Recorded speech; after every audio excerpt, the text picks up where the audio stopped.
8 फेरों का 8वां वचन। स्वाति ने इसी साल शहर के कॉलेज से पढ़ाई पूरी की है और अब उसके लिए जगह जगह से रिश्ते आने लगे हैं।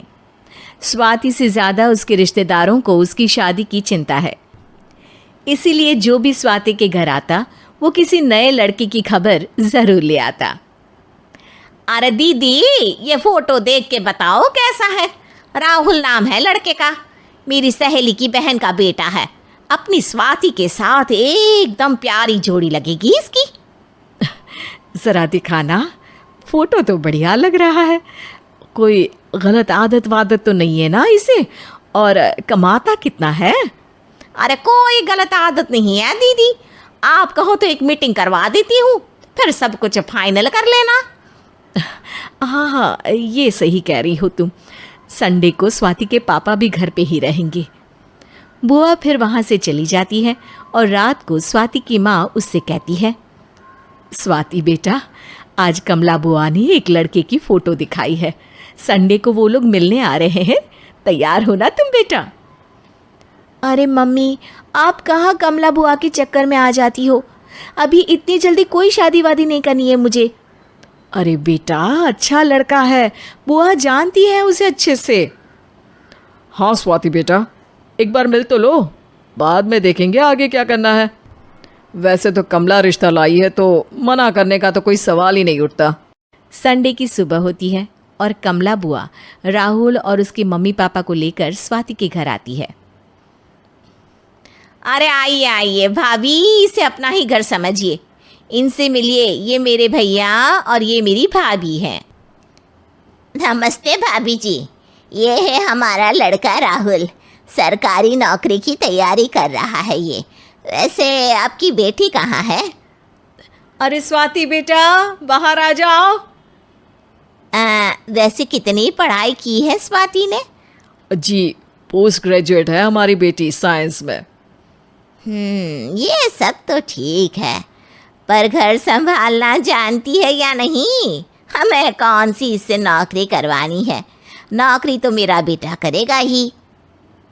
पर मैंने इतनी पढ़ाई की है और आप चाहती हैं कि मैं घर पर ही बैठी रहूं? अरे स्वाति बेटा, ये बड़ों की बात में तुम कहाँ बोल पड़ी?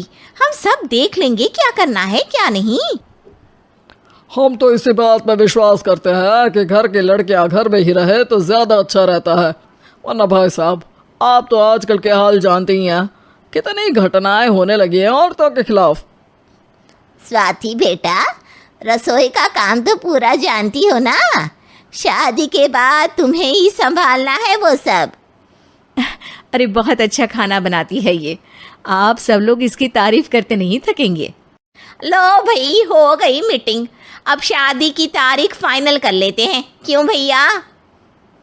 भाई हम तो पंडित जी से चर्चा करने के बाद ही तारीख फाइनल करेंगे, सालों से हम उनकी बातें मानते हुए आ रहे हैं। लड़के वाले और कमला बुआ की बातें सुनकर स्वाति एकदम नाराज़ हो जाती है और उसे लगने लगता है कि शादी के बाद उसे घर पर ही बैठना पड़ेगा। लेकिन घर वालों के आगे उसकी एक नहीं चलती और उसे शादी के लिए हाँ कहना पड़ता है। शादी का दिन आ जाता है और सब मंडप में जमा होते हैं।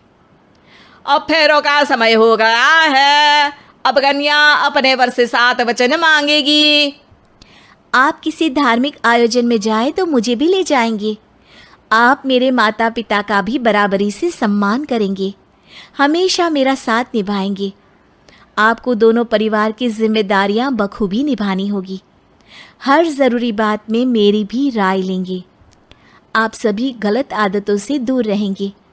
आप मेरे अलावा किसी और औरत से कोई गलत संबंध नहीं बांधेंगे। ये 7 वचन पूरे हुए, वर क्या तुम्हें ये सारे वचन मंजूर है? जी हाँ पंडित जी, मैं सारे वचन अच्छी तरीके से निभाऊंगा। अरे वाह वाह, बढ़िया तरीके से सब काम संपन्न हो गया। तो इसी के साथ विवाह संपन्न हुआ और आज से ये दोनों पति पत्नी हुए। 1 मिनट पंडित जी, अभी एक वचन लेना बाकी है। अब कौन सा वचन है बेटा? मैं अब हमेशा के लिए किसी दूसरे घर में जाने वाली हूँ, तो पति के अलावा मैं अपने सास ससुर से भी एक वचन लेना चाहूँगी। अब कहो बेटी।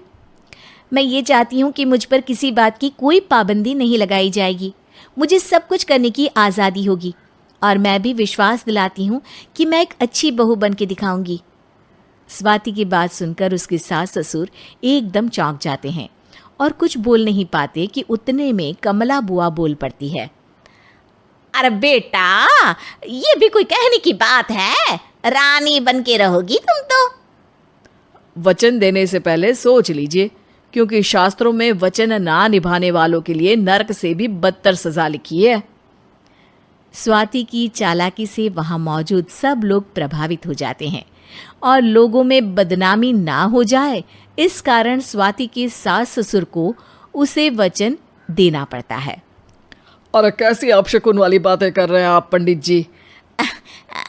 हमें मंजूर है बेटा तुम्हारी शर्त। स्वाति अपनी समझदारी से अपनी बात अपने ससुराल वालों से मनवा लेती है और खुशी खुशी राहुल से शादी कर लेती है। अब से हर शादी में मैं खुद 8 वचन दिलवाऊंगा।